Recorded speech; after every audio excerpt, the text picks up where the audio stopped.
Prince, তুই কাজটা কিভাবে করতে পারলি? তুই জানিস না আমি জিয়ানকে ভালোবাসি, কিন্তু তুই আমাকে বিয়ে করেছিস কেন রে? তুই এমনটা কেন করলি? তুই জানিসও তো আমি আমি তোকে কখনো ভালোবাসতে পারবো না। তারপরে তুই কেন এমনটা কাজ করলি? আমার কথা কি একটুও ভাবলি না? তুই আমার 1 বছরের জুনিয়র, তবুও তোর সাথে আমার বন্ধুত্ব, আজ তার প্রতিদান এইভাবে দিলি? কখনো ভাবতেও পারিনি তুই আমার সাথে এমন কিছু করবি। ছি প্রিন্স, ভাবতেই ঘৃণা লাগছে। তুই আমার বেস্ট ফ্রেন্ড ছিলি। দাঁড়িয়ে আছিস কেন? আয়, কাছে তোর পুরুষত্ব দেখা। আমার উপরে ঝাঁপিয়ে পড়। আমার শরীরটাকে চাস বলেই তো বিয়েটা করেছিস, তাই না? বাসর ঘরে ঢুকতে প্রিন্স তার সামনে বসা তারই বেস্ট ফ্রেন্ড, যে কিনা এখন তারই বউ, ওর থেকে এক নাগাড়ে কথাগুলো শুনবে প্রিন্স কখনো কল্পনা করেনি। সে কি বলবে খুঁজে পাচ্ছে না, আর না পারছে এগিয়ে যেতে, কিংবা না পারছে বাইরে চলে আসতে। প্রিন্স শুধু এক দৃষ্টিতে তাকিয়ে আছে মায়ার দিকে। প্রিন্স স্তব্ধ হয়ে দাঁড়িয়ে থাকে। তার নিজের বন্ধুর মুখে আজ দুই সম্বোধনটা বড্ড বেশি তীরের মতো লাগছে তার কাছে। আগে এই সম্বোধনে এক ধরনের অধিকার ছিল, কিন্তু আজ আছে শুধু ঘৃণা। মায়া এক হাতে চোখের পানি মুছে আবার বলে উঠছে, কি হলো? কথা বলছিস না কেন? আমার দিকে এভাবে তাকিয়ে থাকতে তোর লজ্জা করছে না? আমি জিয়ানকে কি জবাব দিব বল? সব তো ঠিকই ছিল। তুই কেন এসে আমাকে বিয়ে করলি? আমার কি দোষ ছিল? তোর মতো একটা বেয়াদব হারামি বেইমান জুনিয়র ছেলেকে বন্ধু বানানোই দোষ ছিল। কি হলো বল না? প্রিন্সের গলাটা ধরে আসে কেমন যেন। ওর অনেক বেশি মন খারাপ হয়। সে কথা বলার শক্তিটাই হারিয়ে ফেলেছে। প্রিন্স জানে না সে কেন সব জেনেও মায়াকে বিয়ে করেছে। সে কোনো রকমে নিজেকে সামলে নিয়ে বলে, আসলে মানে মায়া, আমিও তোকে ভালোবাসি, তাই তো বিয়ে। মায়া দ্রুত গতিতে প্রিন্সের কথা শুনে বিছানা থেকে নেমে আসে। তারপর ঠাস করে জোরে প্রিন্সের গালে একটা চড় বসিয়ে দেয়। প্রিন্স এর আগেও তার সিনিয়র বান্ধবীর হাতে চড় খেয়েছে, কিন্তু আজকের চড়টা তার কাছে একদমই আলাদা। আজকের চড়ে কোনো মজা নেই, আছে একরাশ তিক্ততা। মায়া বলে, হারামির বাচ্চা, তুই আমার বেস্ট ফ্রেন্ড, তুই কিনা আমাকে ভালোবাসলি? ও, এখন বুঝতে পারছি। তুই জুনিয়র হয়ে জাস্ট বন্ধু হবার জন্য পিছনে ঘুরতি কেন, সেটা আমি এখন বুঝছি। ছি প্রিন্স, আমি তোর থেকে এটা আশা করিনি। আমি তো তোকে কখনো সেই নজরে দেখিও নি। আর তুই নিজেই তো জিহানের সাথে রিলেশন করতে হেল্প করেছিলি, আর তুই কিনা এমন করছিলিস। আমার কি হবে? 2 বছরের সম্পর্ক ওর সাথে আমার সব শেষ হয়ে গেল। সব হয়েছে শুধুমাত্র তোর জন্য। প্রিন্স নিজের গালের ব্যথাটা অনুভব করার চেষ্টা করে, কিন্তু মনের ব্যথার কাছে এটা কিছুই না। সে একটু সাহস সঞ্চয় করে বলে, কিন্তু মায়া, জিয়ান যে তোকে চিঠিগুলো দিত, আসলে ওরগুলো আমি ছিঁড়ে দিতাম, আর আমি নিজে লিখে দিতাম, যেখানে চিঠিতে জিয়ানের নাম থাকতো না। তুই বলতি জিয়ান দিয়েছে, আমি তো হ্যাঁ বলতাম না, নাও বলতাম না। তুই জিয়ানকে ভেবে আমার লেখা চিঠিগুলো পড়েছিস। আমার মনের সব কথা সেখানে লেখা থাকতো, কিন্তু ভালোবাসলে জিয়ানকে। আমি তোকে ভালোবেসেছিলাম, কিন্তু তুই সেটা বোঝার চেষ্টাও। চুপ কর তো। তোর এই আজাইরা কথা শোনার ইচ্ছে না আমার নেই। তোর মতো বন্ধু কেবল পিছন থেকে ছুরিটাই মারতে জানে। বন্ধুত্বের আড়ালে তুই যে এত বড় একটা সুযোগ সন্ধানী, সেটা আগে বুঝলে তোর ছায়াও মারতাম না আমি। জুনিয়র আছিস, জুনিয়র থাকতি। আজ তুই আমার স্বামী সাজতে এসেছিস। আচ্ছা, জিয়ানকে বলিস তোর সাথে আমার তো কিছু হয়নি, তুই তার কাছে যেতে চাস। আমি তোকে আটকে রাখবো না মায়া। প্রিন্সের কথা শুনে মায়া আরও রেগে যায়। সে এক পা এগিয়ে এসে প্রিন্সের পাঞ্জাবি টেনে ধরে, জোরে টান দিয়ে ঝাঁকিয়ে বিরক্তি নিয়ে বলে, মজা নিস শালা, হারামি কথাকার। কে বিশ্বাস করবে বাসরাতে কাটানোর পরে কোনো মেয়ে ভার্জিন থাকে? সে কেন বিশ্বাস করবে? হ্যাঁ, সে কেন বিবাহিত মেয়েকে কাছে টেনে নেবে? তুই কি পাগল হয়ে গেছিস? তোর মনে হয় সে আমার কথা শুনবে? চুপ থাকতো দয়া করে। এখন হিরো সেজে মুক্তি দিতে যাচ্ছিস? বিয়ে করার আগে এই বুদ্ধি কোথায় ছিল? আমি তাহলে তাকে বোঝাবো। আমি নিজে গিয়ে জিয়ানকে বলবো যে আমাদের মধ্যে কিছুই হয়নি। আমি তাকে অনুরোধ করব তোকে গ্রহণ করতে। বাহ ভাই বাহ, হিরোর সাথে বিয়ে করলি? দয়া করে তোর আর হিরোর সাজার দরকার নেই। সে তোর কথা কেন শুনবে রে? কে তুই? এমনিতেও তোর সাথে বেশি মিশতাম বলে ওর সাথে ঝামেলা হতো। এখন নাটক করিস? তুই তো সব সময় আমাদের মাঝে দেয়াল হতেই চেয়েছিস, আজ সফল হয়ে গেছিস। অভিনন্দন তোকে। তাহলে তোর কথা কেন বিশ্বাস করবে না মায়া? যার উপর বিশ্বাস নেই কেমন ভালোবাসা এটা? আমি তো তোকে নিজে থেকে বেশি বিশ্বাস করি। কারোর সাথে রাত কাটিয়ে এসে তুই যদি বলিস কিছু করিসনি, আমি হাসি মুখে তোর কথা বিশ্বাস করব। আর জিয়ান দেখ, আমি আগেও বলেছি সে তোর জন্য ঠিকঠাক ছেলে ছিল না, সে খারাপ, সে তোকে শুধু ব্যবহার করতে চায়। মায়া আবারও চড় মারে প্রিন্সের গালে। এবার চড়টা আগে চেয়েও বেশি জোরে লাগে। প্রিন্স একদম চুপ হয়ে যায়, তার চোখ ভিজে ওঠে, কিন্তু সে কান্না লুকোনোর চেষ্টা করে। জিয়ানের সম্পর্কে একটু বাজে কথা বলবি না। তুই ওর পায়ের নখের যোগ্য নোস। তুই একটা নিচু মনের মানুষ। তুই বড়দের সম্মান করতে জানিস না। আমার লাইফটা বরবাদ করে এখন আবার জিয়ানের দোষ দিচ্ছিস। যা এখান থেকে, আমার সামনে থেকে যা। তোকে দেখলে আমার দম বন্ধ হয়ে আসছে। প্রিন্স ঘরের এক কোণে দাঁড়িয়ে থাকে। মায়া বিছানায় উপর হয়ে পড়ে কাঁদতে থাকে। তার কান্নায় সারা ঘর যেন ভরে যায়। প্রিন্স জানে এখন কিছু বললে পরিস্থিতি আরও খারাপ হবে। সে ধীরে ধীরে বিছানার কাছে গিয়ে একটা বালিশ তুলে নিল। খবরদার বিছানায় আসবি না, একদম দূরে থাকবি। আমার কাছে আসার চেষ্টাও করবি না। তুই কি ভেবেছিস বিয়ে করলেই তুই আমাকে পেয়ে যাবি? কখনো না। আমি বিছানায় আসি না মায়া, আমি সোফায় গিয়ে শুচ্ছি। তোর যদি কোনো কিছুর দরকার হয় আমাকে ডাকিস। আর প্লিজ কান্নাকাটি করিস না, তোর শরীর খারাপ করবে। তোর মায়া কান্না বন্ধ কর। আমার কেয়ার করার তুই কি? তুই এখন আমার কেউ না। যে মানুষটা আমার ভালোবাসা কেড়ে নিয়েছে সে আমার কেয়ার করার নাটক করছে। তুই কি জানিস তোর এই মুখটা দেখতে আমার কতটা ঘৃণা লাগছে? আমি তোকে বর হিসেবে মানি না। সবসময় দূরত্ব রাখবি, বুঝেছিস? প্রিন্স আলতো করে মায়ের দিকে তাকায়। মায়ের এলোমেলো চুল আর চোখের কাজল লেপটে যাওয়া চেহারাটা দেখে তার বুকটা ফেটে যাচ্ছে। কিন্তু সে জানে এখন মায়ের রাগের কোনো সীমা নেই। রাগ হওয়াটাই স্বাভাবিক। তুই শান্ত হ মায়া, অন্তত রাতটুকু কাটুক। কাল সকালে না হয় আমরা শান্ত মাথায় কথা বলবো। আমি জানি তুই আমাকে ক্ষমা করবি না, কিন্তু পরিস্থিতি এমন ছিল যে আমাকে এটা করতে হয়েছে। আমি নিজেই তোর সাথে জিয়ানের রিলেশনের হেল্প করেছি। যত সব আজাইরা কথা। চুপ কর না ভাই তুই। তোকে আমার ভালো লাগছে না একদম। আমি কি তোকে বলেছিলাম বিয়ে করতে? কেন মাঝখানে এসে এমন করলি? বুঝছি আমি। তুই তো শুধু চেয়েছিস আমি যেন জিয়ানের না হই। তুই সেটা পেয়েছিসও। এখন শান্তিতে ঘুমা গে যা। প্রিন্স তার কথা বাড়ায় না। সে সোফায় গিয়ে শুয়ে পড়ে। মায়ের লাইটটা নিভিয়ে দেয়। অন্ধকারে শুধু মায়ের ফুপিয়ে ফুপিয়ে কান্নার শব্দ শোনা যাচ্ছে। প্রিন্স সিলিংয়ের দিকে তাকিয়ে ভাবে, মায়ে কি কোনোদিনও বুঝবে যে জিয়ানের থেকেও সে মায়াকে বেশি ভালোবেসেছে?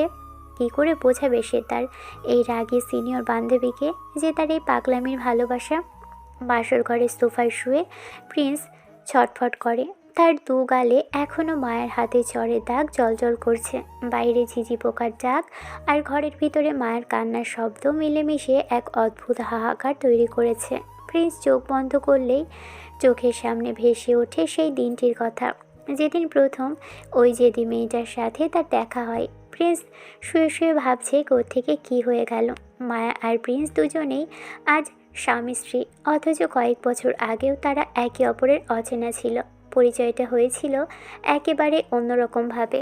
প্রিন্স আর তার বন্ধু সাজিদ গিয়েছিল একটা নামি দামি শপিং মলে। সাজিদের একটা ভালো টি শার্ট দরকার। অনেক ঘোরার পর প্রিন্স একটা নেভি ব্লু কালারের টি শার্ট পছন্দ করে। টি শার্টটা হাতে নিয়ে সে এদিক ওদিক দেখে। একজন সেলসম্যান এগিয়ে আসে। ভাই শুনুন, এই টি শার্টটার দাম কত? স্যার, এটা 2,500 টাকা। একদম পিওর কটন আর ব্র্যান্ডের প্রোডাক্ট। আমাদের কালেকশন এবারকার সেরা। 2,500 টাকা একটু বেশি হয়ে যাচ্ছে না? কত রাখবেন, মানে সব মিলিয়ে কম কত রাখবেন সেটা বলেন। সাজিদ পাশ থেকে ফিস ফিস করে বলে, কিরে প্রিন্স, এটা তো ফিক্সড প্রাইজের শোরুম, এখানে কি এসব বলা ঠিক হচ্ছে? দামটা দিয়েই দি। আরে তুই থাম তো সাজিদ, দুনিয়াতে ফিক্সড বলে কিছুই নেই। সব জায়গাতেই কথা বলে দাম ঠিক করা যায়। তো বলুন কত? সরি স্যার, আমাদের এখানে কোনো কিছুতেই কম নেই। এটা ফিক্সড প্রাইস। পুরো দোকানে সব কিছুর ফিক্সড দামেই বিক্রি করা হয় স্যার। আপনি ট্যাগটা চেক করতে পারেন। না না, কোনো কিছুই ফিক্সড হয় না, একটা লিমিট থাকে। কত রাখতে পারবেন সেটা বলেন। আমি জানি আপনি চাইলে কমাতে পারেন। কম হবে না স্যার, আমি তো বললামই আপনাকে। কম তো হবেই, আমি জানি। আপনি শুধু শুধু আমাকে ঘোরাচ্ছেন। কাস্টমারকে এভাবে ফিরিয়ে দেওয়া ঠিক হচ্ছে? ঠিক তখনই পিছন থেকে একটা মেয়ে হেঁটে আসে। সেই মেয়েটাই হলো মায়া। সেও এসেছে এই শপিং মলের ড্রেস দেখতে। প্রিন্সের এমন কাহিনী দেখে সে আর চুপ থাকতে পারে না। সে প্রিন্সের সামনে এসে দাঁড়ায়। কি সমস্যা কি আপনার? এটা ফিক্সড প্রাইসের দোকান, এখানে এসে বার্গেনিং করছেন কেন? আপনার কি কমন সেন্স নেই? প্রিন্স অবাক হয়ে মায়ের দিকে তাকায়। একটা অপরিচিত মেয়ে হুট করে এসে এভাবে কথা বলার কে? ও হ্যালো, আপনি কে? আপনি কেন আমাদের কথার ভিতরে এসে কথা বলছেন? আমরা কি আপনাকে ডেকেছি? ডাকতে হবে কেন? আপনার মতো ফকিন্নি স্বভাবের লোককে দেখে আমাকে নিজে থেকেই আসতে হয়েছে। এখানে সবাই শান্তিতে শপিং করছে, আর আপনি মাছ বাজারের মতো দামাদামি করছেন। এটা কি মাছের বাজার? কে রে ভাই আপনি? অভদ্র কোথাকার! কোথায় দাম কমাতে হয় আর কোথায় হয় না সেটা জানেন না। কম দামে নিতে হলে ফুটপাতে যান। যত সব ফকিন্নি এসেছে দামি শোরুমে ভিড় করতে। প্রিন্স এবার রেগে আগুন হয়ে যায়। সাজিদ তাকে থামানোর চেষ্টা করে, কিন্তু প্রিন্স নাছোড়বান্দা। থামেন তো ম্যাডাম, বড় বড় কথা বলছেন খুব। আপনার হাতে ওটা কি ড্রেস? কত দাম এটা? 6,000 টাকা। এই একই ড্রেস আমি নিউ মার্কেট থেকে 4,000 টাকায় এনে দিতে পারি। আপনারা হলেন সেই ছোট লোক যারা শুধু প্যান্টের নাম শুনে টাকা ওড়ান, আর মাঝখান থেকে আমাদের মতো সচেতন কাস্টমারদের ডিস্টার্ব করেন। ব্যান্ড বললেই প্যান্ট হয় না। আপনার সাহস তো কম না? আপনি আমাকে জ্ঞান দিচ্ছেন? আমি কোথা থেকে কিনবো আর কত দিয়ে কিনবো সেটা কি আপনি ঠিক করে দেবেন? আপনি নিজে তো ফকিরের মতো 2,500 টাকার টি শার্টে টাকা কমাতে চাচ্ছেন। আপনার মান সম্মান বলে কিছু নেই। আমার মান সম্মান নিয়ে আপনাকে ভাবতে হবে না, আপনি নিজেরটা সামলান। দেখতে তো বেশ সুন্দরী মনে হচ্ছে, কিন্তু মুখের ভাষা তো একদম বস্তির মতো। ফকিন্নি বলছেন কাকে? লজ্জা করে না একটা ছেলের সাথে এইভাবে কথা বলতে? মুখ সামলে কথা বলুন একদম। আপনি আমার ড্রেস নিয়ে কথা বলছেন কোন সাহসে? দেখে তো মনে হচ্ছে জুনিয়র ছেলে। আপনি জানেন আমি কে? আপনার মতো কত ছেলেকে আমি প্রতিদিন শাসন করি তার হিসেব নেই। ওরে বাবা, সিনিয়র বলে কি মাথায় উঠে নাচবেন? আপনি আমাদের ব্যক্তিগত ব্যাপারে নাক গলিয়েছেন। এখন সরুন এখান থেকে, আমাদের কাজ করতে দিন। সরব না আমি। আমি দেখবো আপনি কিভাবে এই দোকান থেকে দাম কমিয়ে টি শার্ট নেন। সেলসম্যান ভাই, আপনি কিন্তু 1 টাকাও কমাবেন না। এই লোকগুলোকে প্রশ্রয় দিলে দোকানের মান কমে যায়। এই, আপনি কি শুরু করলেন? সেলসম্যানকে উস্কে দিচ্ছেন কেন? সাজিদ, দেখলি এই মেয়েটার কাণ্ড? একদম গায়ে পড়া স্বভাব। মনটা চাচ্ছে কানের নিচে দিয়ে একটা চড়। কি এত বড় সাহস? তবে রে। কথাটা বলে মায়া প্রিন্সের পাঞ্জাবির হাতা ধরে টান দেয়। প্রিন্স রাগে মায়ের হাত ধরে তার ব্যাগটা টেনে ধরে। শোরুমের ভিতরে একটা হুলস্থুলো কাণ্ড বেঁধে যায়। আশেপাশের কাস্টমাররা হাঁ করে তাকিয়ে থাকে। হাত সরুন বলছি। আমার ব্যাগে হাত দেওয়ার সাহস কি করে হয় আপনার? অসভ্য লোক কথাকার। আজ তো আপনাকে আমি উচিত শিক্ষা দেব। আপনি আগে ছাড়ুন। আপনি কেন আমার গায়ে হাত দিচ্ছেন? আপনি কি ভাবছেন আপনি মেয়ে বলে আমি কিছু বলবো না? ভুল ভাবছেন। আমার জিনিস আমি দামাদামি করবো, তাতে আপনার কি? স্যার, ম্যাম, প্লিজ শান্ত হন। দোকানের ভেতরে এইভাবে ঝামেলা করবেন না, আমাদের সম্মান নষ্ট হচ্ছে। আপনারা প্লিজ বাইরে গিয়ে কথা বলুন। আমি যাব কেন? এই মেয়ে যাবে। ফালতু মেয়ে, সরি বলেন। সরি? How funny! আপনার মতো লোকের কাছে আমি মায়া সরি বলবো? স্বপ্ন দেখছেন নাকি? আপনি আমার অপমান করেছেন, সেটা কি হবে? প্লিজ ভাই চল, অনেক হয়েছে। লোকে ভিডিও করছে, দেখ, সম্মানটা অন্তত বাঁচা। হ্যাঁ, নিয়ে যান আপনার এই কিপটে বন্ধুকে। এর সাথে থাকলে আপনারও অভ্যাস খারাপ হয়ে যাবে। 2,500 টাকার ব্র্যান্ডেড টি শার্ট চায়, আবার ডিসকাউন্টও চায়। হাস্যকর। ওই, নিজেকে কি ভাবেন আপনি? ডানা কাটা পড়ি? চেহারা তো আয়নায় দেখেছেন কখনো? ঝগড়ুটে পেতনি একটা। মায়া প্রিন্সের দিকে তেড়ে আসতে চায়। সেলসম্যান মাঝখানে দাঁড়িয়ে কোনো মতে তাদের আলাদা করে। প্রিন্স আর সাজিদ দোকান থেকে বেরিয়ে আসে। সেদিন প্রিন্স ভাবতেও পারেনি এই ঝগড়ুটের মেয়েটাই একদিন তার ভার্সিটি সিনিয়র হবে এবং এক সময় তার জীবনের অবিচ্ছেদ্য অংশ হয়ে যাবে। স্মৃতির পাতা থেকে বর্তমানে ফিরে আসে প্রিন্স। সোফায় শুয়ে সে একটা দীর্ঘশ্বাস ফেলে। সেই দিনে সেই মায়া আজ বাসর ঘরে বসে কাঁদছে। সেদিনও তারা ঝগড়া করেছিল, আজকেও করছে। পার্থক্য শুধু এটুকুই যে সেদিন তারা ছিল অচেনা আর আজ তারা এক পবিত্র বন্ধনে আবদ্ধ। কিন্তু মায়ের মনে যে জিয়ার নামের বিষ ঢুকে আছে সেটা কিভাবে নামাবে প্রিন্স? মায়া বিছানা থেকে ফুপিয়ে উঠে বলে, প্রিন্স, তুই কি ঘুমিয়ে গেছিস? ওরে হারামি, আমার জীবনটা নষ্ট করে তুই দিব্যি ঘুমাচ্ছিস। তোকে আমি কোনোদিনও শান্তিতে দেব না, থাকতে দেখে নিস। না মায়া, আমি ঘুমাইনি। আমি তোর কথাই ভাবছি। আর তুই কেন ভাবছিস আমি শান্তিতে আছি? তুই কষ্ট পাচ্ছিস আর আমি সুখে থাকবো, এটা কি করে ভাবলি? চুপ কর। তোর মুখে আর মায়া কান্না শুনতে চাই না আমি। তোর এই নাটক অনেক দেখেছি। এখন বুঝতে পারছি তুই কেন আমার সব কাজে বেশি কেয়ার দেখাতে। সবটাই ছিল এই দিনের জন্য। তুই ভুল বুঝিস মায়া। তুই এখন একটু ঘুমানোর চেষ্টা কর, চোখ মুখ ফুলে লাল হয়ে গেছে তোর। পানি খাবি একটু? না, খাবো না। তোর হাতের পানি খাওয়ার চেয়ে আমি মরে যাওয়া ভালো মনে করি। যা এখান থেকে, একদম কথা বলবি না আমার সাথে। প্রিন্স আর কথা বাড়ায় না। সে জানে মায়াকে এখন বোঝানো অসম্ভব। মায়া বালিশে মুখ গুজে ফুপিয়ে ফুপিয়ে কাঁদছে। বুকের ভিতর একরাশ আক্ষেপ আর ঘৃণা জমা হয়ে আছে। মায়া কাঁদছে আর মনে মনে বলছে, কেন ওর সাথে ওর বন্ধুত্বটা এমন হলো? কেন সে জুনিয়রের সাথে বন্ধুত্ব করলো? কেন তাকে বেস্ট ফ্রেন্ড বানালো? কেন সে বোকা? কেন বারবার এই ছেলেটাই মায়ের পা দিল? আজ তো তার জিয়ানের সাথে বিয়ে হওয়ার কথা ছিল, অথচ এই শয়তানটা সব কিছু শেষ করে দিল।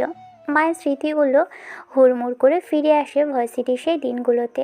শপিং মলে ঝগড়ার কয়েকদিন পরের ঘটনা। মায়া তখন ভার্সিটির সেকেন্ড ইয়ারে পড়ে। বেশ নামডাক তার, সবাই তাকে এক নামে চেনে। সেদিন মায়া ক্লাস শেষে মাঠের পাশ দিয়ে হেঁটে যাচ্ছিল। ভার্সিটির বড় মাঠে তখন ছেলেদের ক্রিকেট খেলা চলছে।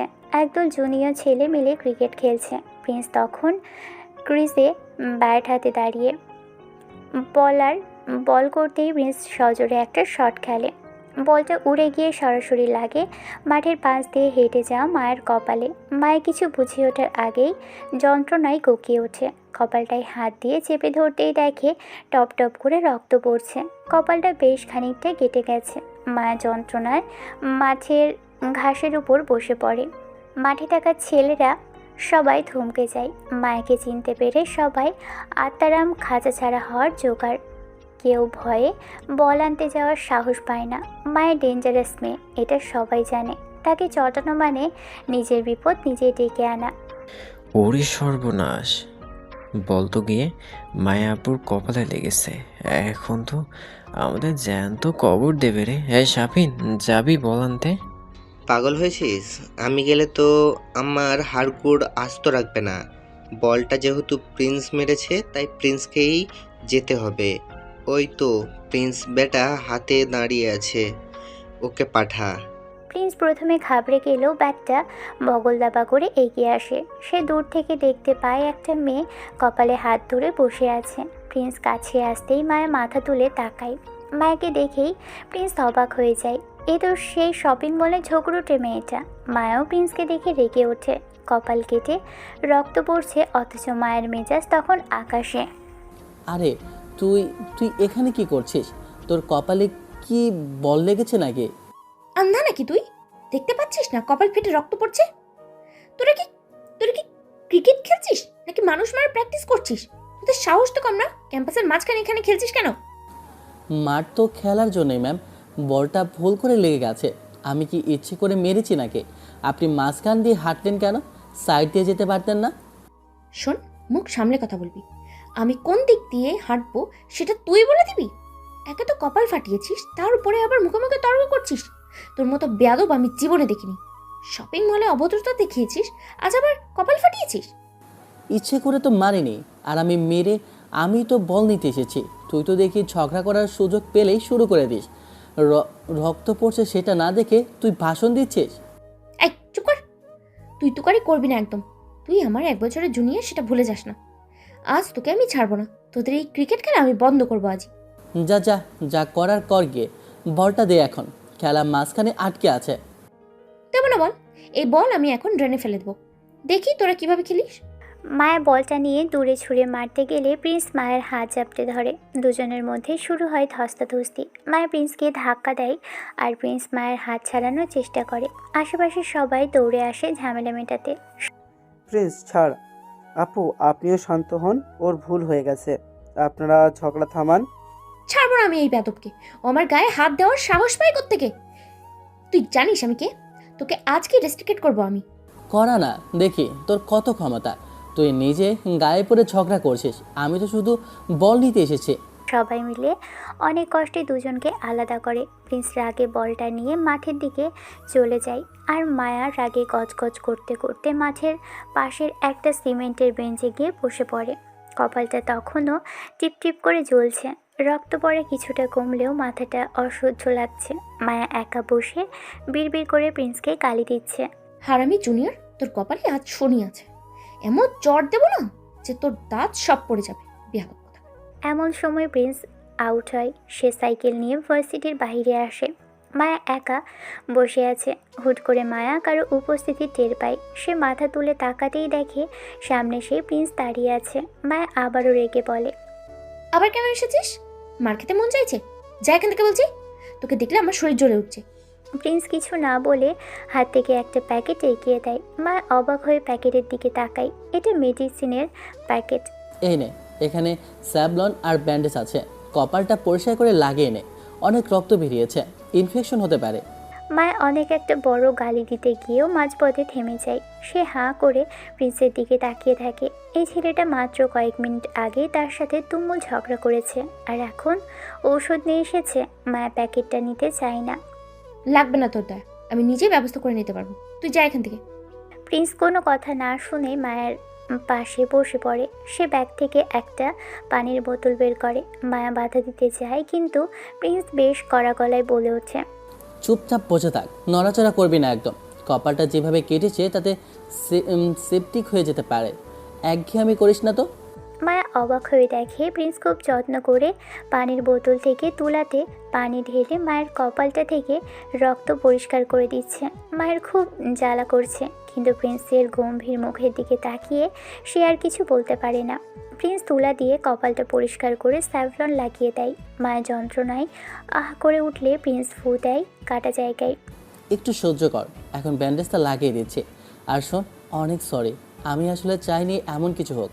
ইচ্ছে করে বল মারিনি, খেলাধুলায় তো এমন হয়ই। তুই শুধু শুধু রাগ করছিস। মায়া চুপচাপ বসে থাকে। প্রিন্স তাকে তুই করেই বলছে, কিন্তু মায়া কিছুই বলছে না। সে লক্ষ্য করে প্রিন্সের চোখের দৃষ্টিতে এক ধরনের মায়া আছে। সে যে ছেলেটা কিছুক্ষণ আগে বাঘের মতো হামলে উঠছিল, সে এখন কত নরমভাবে কথা বলছে। ব্যান্ডেজ লাগানো শেষ করে প্রিন্স উঠে দাঁড়ায়। আমি যাচ্ছি। কাল যদি বেশি ব্যথা করে তবে ডাক্তার দেখাস, ব্যথার মেডিসিন নিতে পারিস।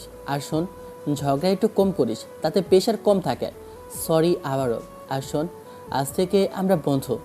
প্রিন্স আর কোনো কথা না বলে সাইকেল নিয়ে চলে যায়। মায়া বেঞ্চে বসে থেকে তার যাওয়ার দিকে তাকিয়ে থাকে। অদ্ভুত একটা অনুভূতি হয় মায়ার। এই বেয়াদব ছেলেটার মধ্যে যে এত কেয়ার করার ক্ষমতা আছে, সেটা সে ভাবতেও পারেনি। এভাবেই শুরু হয় তাদের এক বিচিত্র বন্ধুত্বের গল্প, যে আজ এই বাসর ঘরে এসে এক চরম তিক্ততায় রূপ নিয়েছে। মায়া বর্তমানে ফিরে এসে দীর্ঘশ্বাস ফেলে। বাসর ঘরের সোফায় শুয়ে থাকা প্রিন্সকে সে আবছা অন্ধকারে দেখতে পায়। প্রিন্স ঠিক সেদিনই মায়ের প্রেমে পড়ে। মায়ের কপালে ব্যান্ডেজ লাগাতে লাগাতেই প্রিন্স মায়ের প্রতি অদ্ভুত ভালো লাগা অনুভব করে। সকালে সূর্যের আলো জানালার পর্দা ভেদ করে মায়ের চোখে এসে পড়ে। সারা রাত কান্নাকাটি আর দুশ্চিন্তার পর শেষ রাতে মায়ের চোখটা লেগে এসেছিল। সে ধরফর করে বিছানায় উঠে বসে। চারিদিকে তাকিয়ে দেখে ঘরটা গোছানো, কিন্তু সোফার দিকে তাকাতেই দেখে প্রিন্স সেখানে নেই। রুমটা সুন্দর করে গুছিয়ে রাখা। প্রিন্স খুব ভোরেই ঘর থেকে বেরিয়ে গেছে। মায়া একটা দীর্ঘশ্বাস ফেলে ওয়াশরুমে যায়। কাপড় চেঞ্জ করে ফ্রেশ হয়ে এসে আয়নার সামনে দাঁড়ালো। কপালে সেই পুরনো কাটার দাগটা আজও আবছা হয়ে আছে। মনে মনে ভাবে, এই ছেলেটা চিরকালই এমন আজব। মায়ের বুকটা হু হু করে ওঠে জিয়ানের জন্য। সে ফোনটা বের করে। জিয়ানের নাম্বার ডায়াল করতেই ওপাশ থেকে রিং হতে থাকে। 3 বার রিং হবার পর জিয়ান ফোন রিসিভ করে।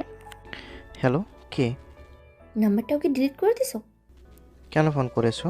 এ সময়ে ফোন দেওয়ার মানে কি? রাখো। জান প্লিজ, জান ফোনটা কেটো না। আমি তোমাকে অনেক ভালোবাসি, বিশেষ করে জান আমি এই বিয়েটা করতে চাইনি। তাই নাকি? ভালোবাসা উতলে উঠছে।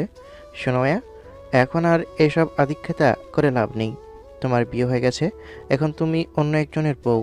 আমাকে ফোন করে ডিস্টার্ব করার কোনো মানে হয় না।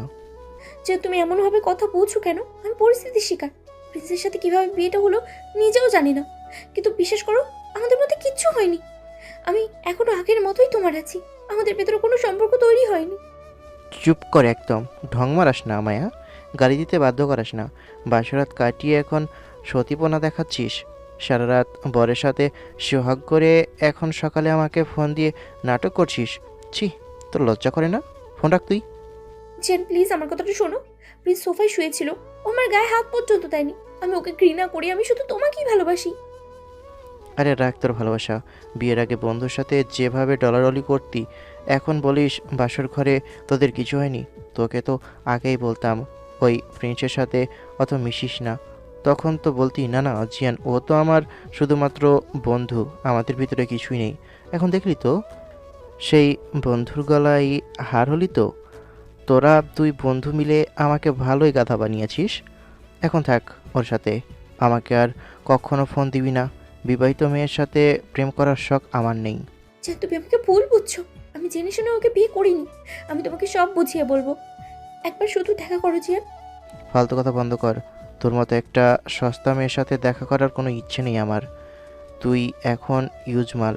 প্রিন্স তোকে নিয়ে যা খুশি করুক, আমার দেখার বিষয় না। Just don't call me again. ফোনটা ঠাস করে মুখের উপরে কেটে দেয় জিয়ান। মায়া চুপ করে বসে থাকে।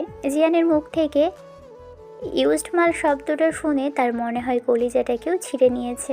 সে জিয়ানের জন্য সে পরিবারের সাথে কত ঝামেলা করেছে, সেই জিয়ান তাকে এভাবে জঘন্য ভাষায় গালি দিল।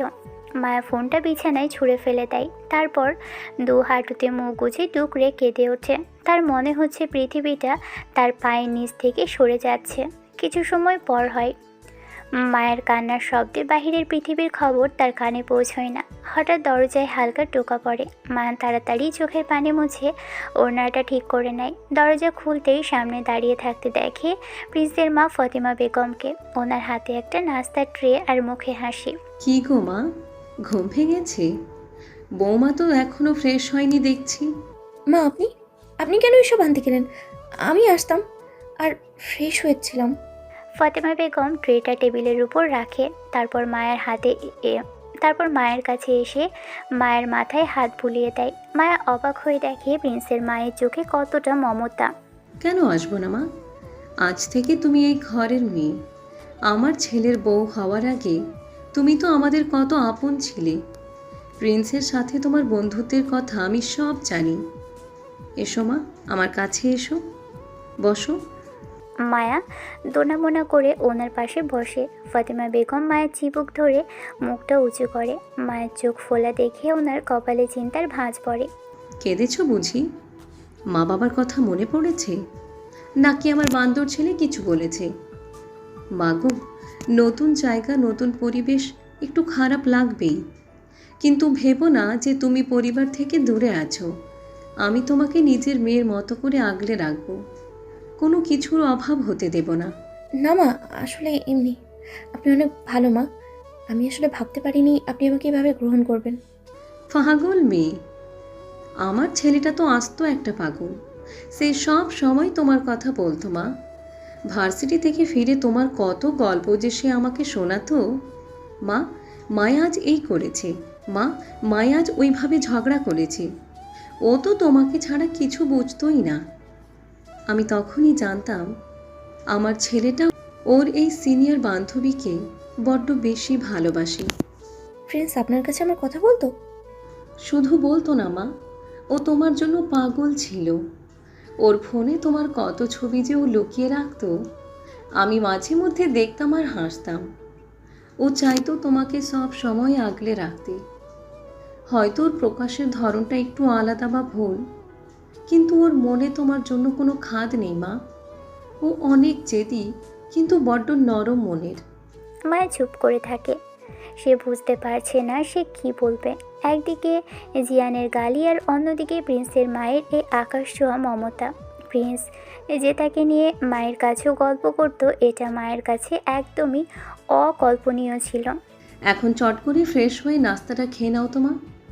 আমি নিচে তোমার জন্য খাবার রান্না করতে যাচ্ছি। আর শোনো, প্রিন্স কিন্তু বাহিরে গেছে। ও ফিরলে যেন তোমাকে হাসি খুশি দেখে, বুঝলে? ফতেমা বেগম মায়ের কপালে একটা চুমু দিয়ে ঘর থেকে বেরিয়ে যায়। মায়া স্তব্ধ হয়ে বসে থাকে। দরজার দিকে তাকিয়ে সে ভাবছে, মানুষ কি করে এত বিচিত্র হয়। প্রিন্স কি আসলেই তাকে এতটা ভালোবাসতো? আর জিয়ান জিয়ানকে তো সে ভালোবেসেছিল, কিন্তু জিয়ান কেন তাকে এমন ভাষায় গালি দিল? সকাল পেরিয়ে দুপুর হয়। মায়া বারান্দার গ্রিল ধরে বাইরের দিকে তাকিয়ে নিজের ভাগ্যের কথা ভাবছে। জিয়ানের কথাগুলো তীরের মতো তার কানে বাজছে। ঠিক এমন সময় ঘরে দরজা খোলার শব্দ হয়। প্রিন্স বাড়িতে আসে দুপুরের দিকে। তার এক হাতে কিছু রজনীগন্ধা ফুল আর অন্য হাতে মায়ের সবচেয়ে পছন্দের ফুচকার প্যাকেট। প্রিন্স খুব স্বাভাবিক ভঙ্গিতেই রুমে ঢোকে। তার চেহারায় এক ধরনের অপরাধ বোধ থাকলেও মায়াকে দেখে সে হাসার চেষ্টা করে। কেমন আছিস এখন? মাথা কি একটু ঠান্ডা হয়েছে? মায়া কোনো উত্তর দেয় না। সে পাথরের মূর্তির মতো বাইরের দিকে তাকিয়ে থাকে। প্রিন্স দীর্ঘশ্বাস ফেলে ফুচকার প্যাকেটটা টেবিলের উপর রাখে। মায়ের রুমে আসলো। প্রিন্স মায়ের কাছে যায় না, বরং দূরত্ব বজায় রেখে আবারও কথা বলা শুরু করে। খাবার খেয়েছিস? আম্মা তো বললো তোকে নাকি সকালে নাস্তা দিয়ে আসে, তুই নাকি নাস্তায় হাতও দিসনি। এভাবে না খেয়ে থাকলে শরীর খারাপ করবে মায়া। শোন, আমি জিয়ানকে খুঁজলাম, ওর বাসার আশেপাশে গেলাম, কিন্তু কোথাও পেলাম না। ফোনও বন্ধ পাচ্ছে। আসলে বিষয়টা এইভাবে ঘটবে আমি কখনো ভাবিনি। তুই কি আমার সাথে আমার কথা বিশ্বাস করবি না? মায়া এবার ঘুরে দাঁড়ায়। তার চোখ দুটো লাল হয়ে আছে। সে কিছু বলতে চায়, কিন্তু প্রিন্স তাকে থামিয়ে দিয়ে শান্ত গলায় বলতে থাকে। দেখ, তোকে একটা জিনিস বলি মায়া, তোকে ভালোবাসি, অথচ কখনো তোকে কথাটা বলিনি। তোকে যদি এভাবে পাওয়ার ইচ্ছাই থাকতো, তাহলে কি আমি তোকে একতরফা বা লুকিয়ে ভালোবাসতাম? জিয়ানের সাথে তোর রিলেশনে আমি কেন হেল্প করতাম বলতো? আমি তো সব সময় চাইতাম তুই খুশি থাক। আমার উপর কেন রেগে যাচ্ছিস? তোর বাবাকে কি আমি একবারও বলেছিলাম যে আমার সাথে তোকে বিয়ে দিতে? আমি তো বিয়েটা ভাঙার জন্য সব কিছু করেছিলাম। আমি তো কখনো চাইনি তুই এভাবে আমার ঘরে আসিস। তাহলে আমার উপর কেন এত রাগ দেখাচ্ছিস? তুই আমাকে মিথ্যে বলেছিস প্রিন্স, সব তোর সাজানো নাটক। সামনে থেকে যা, রাগ লাগছে আমার। তোর রাগটা স্বাভাবিক মায়া, কারণ আমার জন্য তোর প্রেমটা পূর্ণতা পেল না। কিন্তু তুই একবারও ভেবেছিস যে ছেলে তোর কথাতে নিজের ভালোবাসাকে কোরবানি করে জিয়ানের সাথে যেন তোর মিল হয়, সেটার জন্য আগের বিয়ের ভাঙার সব চেষ্টা করলো যেন তুই জিয়ানকে পাস, সেই আমি কেন তোর সাথে বেইমানি করব? আমার অপরাধ তোকে ভালোবাসি বলে, কিন্তু তোকে তো কখনো ভালোবাসার দাবি নিয়ে চাইনি। আমার কাছে ভালোবাসার মানে কি জানিস মায়া? যেন তুই সবসময় ভালো থাকিস। সেটা করতে গিয়ে আজ হয়তো পরিস্থিতির চাপে বিপরীত কিছু হয়ে গেছে। মায়া চুপচাপ প্রিন্সের কথাগুলো শোনে। তার মনের ভিতরে রাগটা যেন ধীরে ধীরে ক্লান্তিতে রূপ নিচ্ছে। প্রিন্স একটু চুল টেনে মায়ের সামনে বসে বলে, চিন্তা করিস না মায়া, তোকে আমি ডিভোর্স দেব। আমি চাই না আসলে এভাবে অন্য কারো জিনিস আমার হোক। আমি সবসময় চেয়েছি যেটা আমার সেটা একদিন হলেও আমারই হোক, কিন্তু যা আমার না তা যেন কখনোই আমার না হয়। আমি জানি তুই আমার হবি না, তুই জিয়ানকে ভালোবাসিস, তাই তোকে কখনো আমি জোর করে পেতে চাইনি, কিংবা ভালোবাসার কথাও মুখ ফুটে বলিনি। আর জিয়ানের সাথে আমি সব কিছু ঠিক করে দেব। সে যদি তোকে ভুল বুঝে থাকে তবে আমি তাকে বুঝিয়ে বলবো। ওর পা ধরতেও আমার লজ্জা নেই। এইটুকু ভরসা অন্তত আমার উপর রাখতে পারিস। জিয়ান আমাকে আজ অনেক বাজে কথা বলেছে, ও আমাকে গালি দিয়েছে। ও কি আর আমাকে মেনে নেবে? ও রাগের মাথায় বলেছে মায়া, তুই দেখিস আমি সব ঠিক করে দেব। এখন এসব বাদ দে, বাবা মাকে কিছু বলিস না, ওনারা তোকে অনেক পছন্দ করেছে। ডিভোর্স না হওয়া অবধি বাড়িতে সবার সাথে একটু স্বাভাবিক আচরণ করিস। আম্মা খুব মন খারাপ করে আছে। সকালে খাসনি কেন তুই? খাবার এখনও টেবিলে ওভাবেই পড়ে আছে। শরীর ভেঙে পড়লে লড়াই করবি কিভাবে? যা হাত ধুয়ে আয়। ফুচকাগুলো কিন্তু এখনও গরম আছে। সব কিছু কিন্তু তোর পছন্দের দোকান থেকে এনেছি। মায়া নড়ে চড়ে না। সে এখনও বিছানার কোনায় গুটিসুটি মেরে বসে থাকে। প্রিন্স একটু হেসে মায়ার দিকে ফুচকার প্যাকেটটা এগিয়ে দেয়। কী রে, কথা বলিস না কেন? এখনও কি আমাকে সেই শপিং মলের কিপ্টে জুনিয়র মনে হচ্ছে? আরে যা রে বাবা, হাত ধুয়ে আয়। আমি তোকে কথা দিয়েছি, আমি তোকে ছোবো না স্বামীর অধিকারে। আমরা আগের মতোই বন্ধু থাকবো। তুই মনে কর আমাদের বিয়েই হয়নি, আমরা জাস্ট এক রুমে দুইজন বেড শেয়ার করে থাকছি। আমি নর্মাল থাকবো, তুইও নর্মাল থাক। সো ফ্রেন্ড আছি, ফ্রেন্ডই থাকবো। এখন যা তো, খাবারটা খেতে হবে। আম্মা দেখলে বকা দেবে রে আমাকে, বলবে তার বৌমাকে আমি বকেছি। তুই সত্যি জিয়ানকে মানাতে পারবি? ও তো আমাকে অনেক বড় অপবাদ দিল। আরে বললাম তো আমি সব ঠিক করে দেব। জিয়ানকে মানানোর দায়িত্ব আমার। তুই তো জানিস আমি তোর জন্য কি কি করতে পারি। যখন তোর কপাল কেটে গিয়েছিল তখনও আমি সব ঠিক করেছিলাম। আজ তোর মনটা ভেঙেছে, এটাও আমি জোড়া দেব। কথা দিলাম। এখন লক্ষ্মী মেয়ের মতো যা, ফ্রেশ হয়ে আয়। আমি কিন্তু তোর সাথে ফুচকা ভাগ করে খাবো, একা খেতে পারবি না। মায়া এবার ধীর পায়ে বাথরুমের দিকে এগিয়ে যায়। প্রিন্স তার যাওয়ার দিকে তাকিয়ে একটা দীর্ঘশ্বাস ফেলে। তার নিজের বুকের ভিতরটা ফেটে যাচ্ছে। যে মেয়েটাকে সে নিজের প্রাণের চেয়েও বেশি ভালোবাসে তাকেই আজ অন্য একজনের কাছে ফিরিয়ে দেওয়ার প্রতিশ্রুতি দিতে হচ্ছে। কিন্তু প্রিন্স জানে মায়ের মুখের হাসিটাই তার কাছে সবচেয়ে বড়। সে আয়নার সামনে দাঁড়িয়ে নিজের গালটা একবার স্পর্শ করে। মায়ের দেওয়া চরের দাগটা এখন অনেক প্রশান্তি দিচ্ছে তাকে, কারণ এই মানুষটা অন্তত তার সামনে আছে। মায়া বাথরুম থেকে বের হয়ে আসে, তাই চোখে মুখে এখন কান্নার ছাপ নেই, বরং এক ধরনের দ্বিধা কাজ করছে। প্রিন্স টেবিলে ফুচকার প্যাকেটটা সাজিয়ে বসেছে। আয় বস এখানে, দেখ ঝাল অনেক বেশি দিতে বলেছি, তুই তো ঝাল ছাড়া কিছু বুঝিস না। আর শোন, কালকের চটটার জন্য কিন্তু আমার এখনও ব্যথা আছে গালে, তার বদলা হিসাবে তোকে আজকে সব ফুচকা খাওয়াতে হবে আমাকে, রাজি? ও, তাহলে বললি যে আমার জন্য আনলি? সেটা তো তোকে হাসানোর জন্য। মায়া হালকা একটু হাসার চেষ্টা করে। তার এই হাসির জন্যই তো প্রিন্স সব কিছু তছনছ করে দিতে পারে। প্রিন্স মনে মনে বলে, তুই ভালো থাক মায়া, তুই জিয়ানের কাছে গিয়ে যদি সুখী হোস আমি তাতেই খুশি। বন্ধু হিসেবে না হয় এই শেষ ত্যাগটা আমিই করলাম। প্রিন্স প্লেট থেকে একটা ফুচকা তুলে নিয়ে তাতে অনেকটা টক আর ঝাল মশলা ভরে মায়ের মুখের সামনে ধরে। মায়ের প্রথমে একটু ইতস্তত করে। সে এখনও কনফিউজড যে আগের মতো বন্ধু হবে কি না, নাকি এখনও রাগ করে থাকবে। যাই হোক, ওরা তো বন্ধুই ছিল। প্রিন্স তো তাকে ডিভোর্সই দিতে চেয়েছে।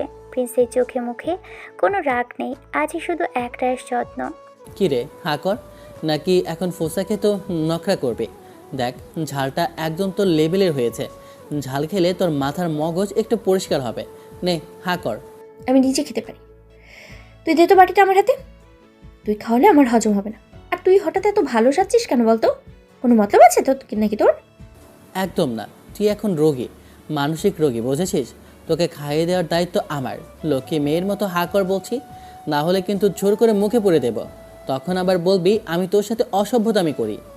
মায়া ছোট করে হাঁ করে। প্রিন্স ফুচকাটা ওর মুখে দেয়। ঝালে মায়ের চোখ দিয়ে পানি বেরিয়ে আসে। সে উ উ করে শব্দ করলে প্রিন্স তড়িঘড়ি করে পানির গ্লাস এগিয়ে দেয়। আহারে, ঝাল কি বেশি হয়ে গেল? দাদা পানি খা। তুই তো আমার আবার ঝাল পছন্দ করিস বলে ঝাল খাস। এখন দেখ কী অবস্থা, মুখ তো দেখি লাল হয়ে টমেটো হয়ে গেছে। কান্না করিস না আবার।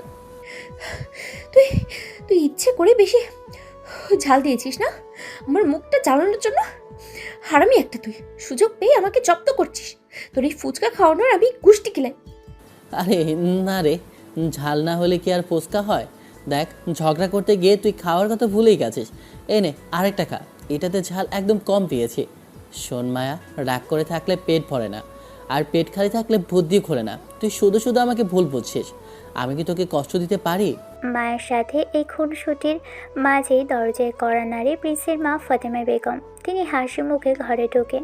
ওনার হাতে মায়ের জন্য একটা সুন্দর নতুন শাড়ি, সেটা এগিয়ে দিতে দিতে বলেন, কি রে প্রিন্স, বৌমাকে বুঝি অনেক জ্বালানো হচ্ছে? থাম এখন। শোনো মা মায়া, তোদের বাসা থেকে লোক এসেছে তোদের নিয়ে যেতে। মায়ার মনটা খুব খারাপ ছিল সকাল থেকে, তাই আমি ফোন করেছিলাম ওর বাবাকে। ভাবলাম 2 দিন বাপের বাড়ি থেকে ঘুরে আসলে তার মনটা একটু হালকা হবে। মেয়েদের মন খারাপ থাকলে বাপের বাড়ির মতো ওষুধ আর কিচ্ছু হয় না। কি বলো মা, ঠিক বলিনি? মায়ের বাবা মামুন সাহেব এসেছে শুনে প্রিন্সের মেজাজ খারাপ হয়ে যায়। এই মানুষটাই সব ঝামেলার মূলে। প্রিন্স মায়ের দিকে একবার তাকিয়ে দ্রুত ঘর থেকে বেরিয়ে নিচে নেমে আসে। ড্রয়িং রুমে বসে থাকা মামুন সাহেবকে দেখে সে গটগট করে এগিয়ে যায়। মায়ের বাবা মামুন সাহেব প্রিন্সকে দেখা মাত্রই মুখে একটা ভদ্রতার হাসি হাসার চেষ্টা করে, যেন তিনি কিছুই জানেন না এমন একটা ভাব করে। এই তো আমার জামাই বাবা। কেমন আছো প্রিন্স? বিয়ের ধকলটা কেমন গেল? সব ঠিকঠাক তো? প্রিন্স কোনো উত্তর দেয় না। তার চোখ মুখ রাগে রাগ ঝরে পড়ছে। সেই ইশারায় মামুন সাহেবকে বাড়ির পিছনের বাগানে আসতে বলে। মামুন সাহেবও বুঝতে পারে প্রিন্স ক্ষেপে আছে। বাগানের কোনো একটা বেঞ্চে প্রিন্স ধপ করে বসে পড়ে। মামুন সাহেব তার সামনে এসে দাঁড়ায়। কি হলো বাবাজি, কথা বলছো না কেন? আমাকে কেন তোমার শত্রু মনে হচ্ছে? কেমন আছো বললেও না? কেমন থাকবো, আপনি যেমনটা দেখেছেন তেমনই আছে। আপনার জন্যই তো আমি আজকে এই অবস্থায় দাঁড়িয়ে আছি। একটা আস্ত সার্কাস বানিয়ে দিলেন আমার জীবনটাকে। আপনি তো জানেন সব, তারপরেও কেন এমন করলেন? আরে চিন্তা করো না, মাত্র তো বিয়ে হলো, কয়েকদিন যাক, দেখবা সব ঠিক হয়ে গেছে। আমার মেয়েটা তো একটু জেদি, সময় দিলেও তোমাকে ঠিক মেনেই নেবে। ও তো তোমাকে বন্ধু হিসাবে হলেও ভালোবাসে, আর বন্ধুত্ব থেকেই তো ভালোবাসা শুরু হয়। আপনি একটা অনেক বড় খারাপ মানুষ, তাকে জানেন? আপনি জানতেনই আপনার মেয়ে জিয়ানকে ভালোবাসে, আর আপনি কিনা সব জেনে শুনে ধরে বেঁধে আমাকে আপনার মেয়ের সাথে বিয়ে দিলেন। আপনার কি একটু মনে হলো না যে আপনার মেয়ে এগুলো সহ্য করতে পারবে না? ওর ভালো খারাপ লাগা আর অনুভূতির কথা কি আপনার মাথায় একবারও আসেনি? আপনি কেমন বাবা? মামুন সাহেব একটা দীর্ঘশ্বাস ফেলে প্রিন্সের পাশে বসে। তিনি বাগান থেকে একটা ফুল ছিঁড়ে হাতে নাড়াচাড়া করতে থাকে। তার চোখে মুখে কোনো অনুশোচনা নেই, বরং একটা আত্মতৃপ্তি কাজ করছে। দেখো প্রিন্স, জিয়ানকে আমার একদমই পছন্দ না। জিয়ানের বিষয়ে আমি অনেক খোঁজ খবর নিয়েছি। ছেলেটা নেশা করে আজে বাজে ছেলেদের সাথে ওর উঠা বসা। তুমি বলো, এমন ছেলের হাতে কি করে আমার মেয়েটাকে তুলে দেওয়া যায়? আমি কি চেয়ে চেয়ে ওর জীবনটা ধ্বংস হতে দেখতাম? তুমি আমার বন্ধুর ছেলে, মানে আমাদের নিজের ছেলের মতো, তাই তোমাকে ভরসা করছি। আমি জানি তুমি ওকে আগলে রাখবে। সুন্দরী মেয়েরা নেশাখোরদের প্রেমে পড়ে মামুন সাহেব। যেমন আপনার বউ আপনার প্রেমে পড়েছিল। আপনি কি কম নেশা করতেন? আমি সব খবর জানি। ঠিকই তো শাশুড়িকে ভাগায় বিয়ে করেছিলেন, তখন তো ভালোবাসা খুব পবিত্র ছিল। এখন আপনার মেয়ে নেশাখোরের সাথে প্রেম করলেই দোষ? বাহ, কি চমৎকার আপনাদের ডাবল স্ট্যান্ডার্ড! এই আপনার জন্যই আজ আমার অবস্থা। না পারছি মায়কে নিতে, না পারছি ফেলতে। বন্ধুত্বের মর্যাদা দিতে গিয়ে আমি আজ ওর চোখে শত্রু হয়ে গেছি। ও আমাকে এখন ঘৃণা করে। আরে রাগ করো কেন জামাই? তুমি আমার মেয়ে বেস্ট ফ্রেন্ড, এটা কি মিথ্যে? সেদিন যখন জিয়ান মায়াকে নিয়ে পালিয়ে যাওয়ার প্ল্যান করলো, তুমি নিজেই তো আমার কাছে এসে সব বললে। তুমি তো আমার মেয়ের বিয়েটা ভাঙলে যেন ও কষ্ট না পায়, বা বিয়ের পর আমার সম্মান নষ্ট করে সেই জন্য পালিয়ে না যায়। তো যখন বিয়েটা ভেঙে দিলে, তখন মাঝপথে তোমাকেই ধরে বিয়েটা দিয়ে দিলাম। ভালো করেছি না বলো? বিয়ের আসরে আমার পরিবারের মান সম্মান বাঁচালেও আবার মেয়ের বিয়েটাও একটা ভালো ছেলের সাথে হলো।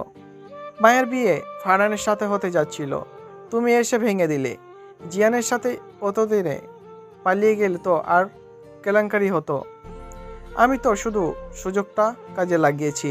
প্রিন্স রাগী চোখে মামুনের দিকে তাকিয়ে থাকে। তার মনে হচ্ছে এই লোকটাকে এখন একটা জোরে চিৎকার করে বকাঝকা করতে, কিন্তু শ্বশুর বলে কথা, এমন আচরণ করা ঠিক না। সে শুধু দাঁত কিরমির করে নিজের রাগ সামলায়। লোকটা দাঁত বের করে হাসতে থাকে। উনি ভিতরে চলে যায় আর প্রিন্স বসে থাকে সেখানে। প্রিন্স বেঞ্চে বসে আছে, মায়া রেডি হচ্ছে। প্রিন্সের মনে পড়ে 2 বছর আগের সেই দিনগুলোর কথা, যখন প্রিন্স আর মায়া শুধুই বন্ধু ছিল। প্রিন্স মায়াকে একতরফা ভালোবাসে, কিন্তু মায়াকে কখনো সে তা জানায়নি। মায়ের হাসি খুশি মুখটা নষ্ট হওয়ার ভয়ে প্রিন্স নিজের অনুভূতিগুলো বুকের গহীনে চেপে রেখেছিল। মায়া যখনই কোনো সমস্যায় পড়তো, প্রিন্স পাশে থাকতো। একদিন ভার্সিটিতে এসে মায়া প্রিন্সের সামনে এসে দাঁড়ায়। ওর চোখে মুখে এক অদ্ভুত উত্তেজনা ছিল।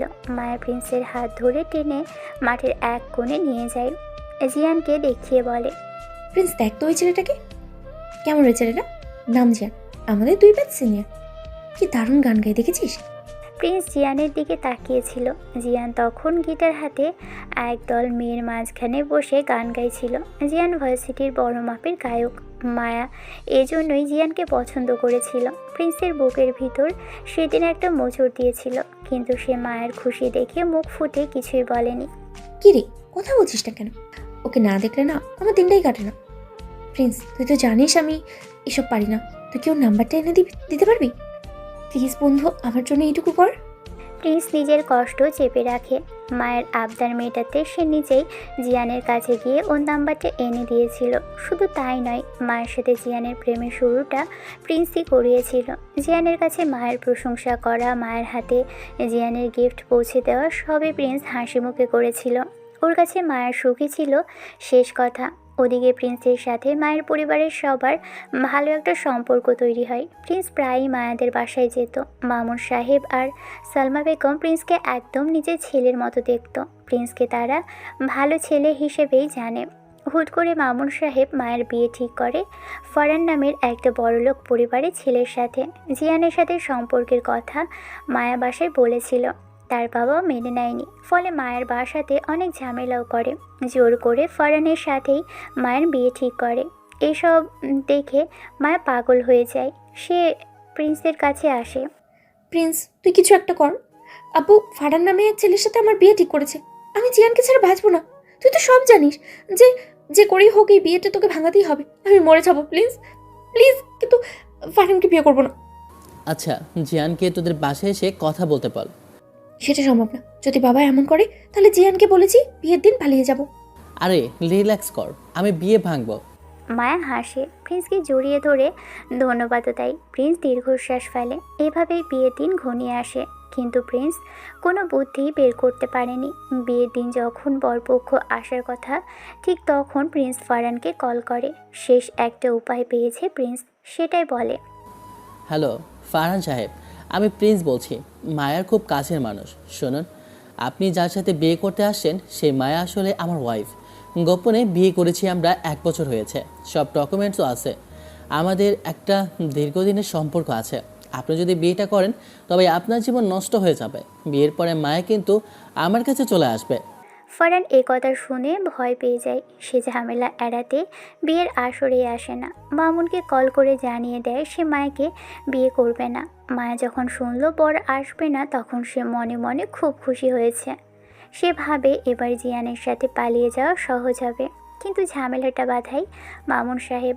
মামুন সাহেব বিয়ের আসরের মাঝখানে দাঁড়িয়ে সবার সামনে বলে যে বর আসবে না, তবে বিয়ে হবে।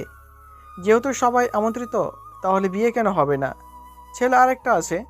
মায়া চমকে যায় তার বাবার কথা শুনে। তবে মায়া ভেবেছিল ওর বাবা জিয়ানের নামই বলবে, কিন্তু পরক্ষণে মামুন সাহেব প্রিন্সের মা বাবার কাছে আসে। প্রিন্স নিজেও সেখানে ছিল। মামুন সাহেব প্রিন্সের বাবার হাত ধরে বলে, আমার সম্মান বাঁচান ভাই, বর আসবে না বলেছে, কিন্তু এ আসরে মেহমান ভর্তি। প্রিন্স আমার ছেলের মতো। মায়ের সাথে ওর বন্ধুত্ব গভীর। আমি চাই আজ এই আসরে প্রিন্সের সাথে মায়ের বিয়ে হোক। আপনারা না করবেন না। ওরা যেহেতু একে অপরকে চিনে, তাই আমি চাই প্রিন্সের সাথে আমার মেয়ের বিয়ে হোক। ছেলে কি না করে দেখে লাগবে না। প্রিন্সের মা বাবাও মামুন সাহেবের কথা ফেলতে পারেনি, কারণ তিনি কাঁদো কাঁদো মুখে তাদের সামনে এসে হাত জোড় করে। তারা জানতো প্রিন্স মায়াকে পছন্দ করে। ফলে সেই বিয়ের আসরেই দুজনের বিয়ে হয়ে যায়। মায়া তখন ঘরের ভিতরে টুকরে খাচ্ছিল। জিয়ানকে কল দিয়েও পাচ্ছিল না। এভাবেই দুজনের বিয়ে হয়। প্রিন্স এসেছে মায়াদের বাড়ির সবাই প্রিন্সকে নিয়ে ব্যস্ত হয়ে পড়ে। প্রিন্স ড্রয়িং রুমে মামুন আর তার স্ত্রীর সাথে জরুরি বিষয়ে কথা বলছিল। মায়া ছাদে চলে যায়। আকাশে মেঘ জমেছে, আজ বৃষ্টি আসতে পারে। মায়া ছাদের এক কোণায় গিয়ে বসে পড়ে। তার মনের ভিতরে জিয়ানের দেওয়া পালিগুলো আর পুরনো স্মৃতিগুলো আগ্নেয়গিরির মতো জ্বলছে। জিয়ান বৃষ্টির দিনে মায়াকে গান শোনাতো, অথচ আজ মায়া পরপুরুষের ঘরে বন্দি, এটাই তার ধারণা। হঠাৎ বৃষ্টি আসে। মায়া জিয়ানের কথা ভাবতে ভাবতেই কেঁদে ফেলে। মায়া টানা 2 ঘন্টায় ঝুম বৃষ্টিতে ভেজে। প্রিন্স অনেকক্ষণ মায়াকে দেখতে না পেয়ে চিন্তায় পড়ে যায়। সারা বাড়ি খুঁজেও যখন মায়াকে পাওয়া যাচ্ছে না, তখন প্রিন্সের বুকের ভিতরটা কেমন কেঁপে উঠতে শুরু করে। সে ছাদে আসে। ছাদে আসতেই দেখতে পায় এক কোণে বৃষ্টির পানিতে মায়া পড়ে আছে। মায়া কাঁপছে। মায়া, এই মায়া, এইভাবে বসে আছিস কেন তুই? মায়া, কথা বল, কি করছিস তুই? মায়ের গায়ে হাত দিতেই মায়া ধপ করে পড়ে যায়। প্রিন্স চমকে ওঠে। প্রিন্স সাথে সাথে মায়াকে পাঁচাগোলা করে তুলে নেয় কোলে। মায়ের শরীর ঠান্ডা হয়ে গেছে, ও পুরোপুরি অজ্ঞান। প্রিন্স বাড়ির সবাইকে ডাকলো না, কারণ ও চায় না মায়ের এই পাগলামি নিয়ে কেউ অযথা বকুক বা জানুক। সে একাই মায়াকে রুমে নিয়ে আসে। বিছানায় শোয়ানোর পর মায়া অবচেতন মনে বিড়বিড় করতে থাকে, জান, জান, কোথায় তুমি? আমাকে নিয়ে যাও। জান, আমাকে একা ফেলে যেও না। মায়ের মুখে জিয়ানের নাম শুনে প্রিন্সের বুকের ভিতরটা দুমড়ে মুচড়ে যায়। কিন্তু এখন মন খারাপ করার সময় নয়। মায়ের শ্বাসকষ্ট হচ্ছে। প্রিন্স সালমা বেগমকে ডাকে যেন তিনি মায়ের গায়ের কাপড় চেঞ্জ করে দেয়। কাপড় বদলানো শেষ হলে প্রিন্স রুমে ঢোকে। মায়ের গায়ের জ্বর তখন 104 ডিগ্রি ছাড়িয়ে গেছে। প্রিন্স বাইরে বেরিয়ে যায়। বাইরে তখনও বৃষ্টি হচ্ছে, কোনো রিক্সা বা গাড়ি নেই। প্রিন্স ভিজে একাকার হয়ে 1 কিলোমিটার দূরে ডক্টরের চেম্বারে যায়। ডক্টরকে প্রায় জোর করে বাড়িতে নিয়ে আসে সে। ডক্টর মায়াকে দেখে ইঞ্জেকশন দেয় আর কিছু ওষুধ দিয়ে গেল। মায়ের মা বাবাকে প্রিন্স বলে, মা বাবা আপনারা ঘুমান, আমি মায়ের কাছে আছি, ওর সেবা করার দায়িত্ব আমার। তুমিও তো ভিজে গেছো বাবা, আগে নিজের কাপড়টা পাল্টাও। হ্যাঁ, নিজের তো খেয়াল রাখো। আচ্ছা, আমি ঠিক করে নেব। প্রিন্স কোনো কথা শোনে না। সে গামছা দিয়ে নিজের মাথাটা মুছে কাপড় পাল্টে নেয়। তারপর মায়ের মাথার কাছে বসে পড়ে। একটা বাটিতে পানি নিয়ে এসে মায়ের মাথায় জলপটি দিতে শুরু করে। মায়ের জ্বরের ঘোরে কাঁপছে। প্রিন্স আলমারি থেকে আরও একটা মোটা কম্বল বের করে মায়ের গায়ে জড়িয়ে দেয়। প্রিন্স, তুই খুব খারাপ। তুই কেন আমাদের আলাদা করলি? জিয়ান আমাকে ভালোবাসে, ও আমাকে নিতে আসবে। প্রিন্স মায়ের কপালে হাত রাখে। ওর চোখ ভিজে আসে। সে খুব ধীর স্বরে বলে, আমি তোকে কোনোদিনও আলাদা করতে চাইনি মায়া, আমি তো চেয়েছিলাম তুই ভালো থাকিস। তুই জিয়ানকে চিনিস না মায়া, ও তোকে যদি সত্যিই ভালোবাসতো এতদিন খোঁজ নিত। তবে আমি তোকে মন থেকে ভালোবেসেছিলাম, তুই তো বুঝলি না। অনেক ভালোবাসিস আমাকে? কেন বেসেছিলি তুই? মায়া জ্বরের ঘোরেই কান্না শুরু করে দেয়। অবচেতন মনেই ও ছটফট করছে। প্রিন্স মায়ের মাথায় হাত বুলিয়ে দেয়।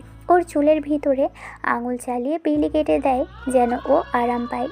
মায়ের লম্বা চুলে জট লেগে গেছে। প্রিন্স খুব যত্ন করে সেই জট ছাড়িয়ে দেয়। কিছুক্ষণ পর মায়া একটু শান্ত হয়। রাত তখন প্রায় 3টে। প্রিন্স নিজে মায়াকে স্যুপ বানিয়ে এনে দেয়। মায়ের চোখ মেলতে পারছে না। প্রিন্স ওর মাথাটা কোলে তুলে নেয়। মায়া একটু খেয়ে নে, ওষুধ খেতে হবে তো, শরীরটা একদম ভেঙে যাবে এভাবে থাকলে। অনেকক্ষণ হলো ঘুমিয়েছিস, মেডিসিন খেয়ে আবার ঘুমাবি।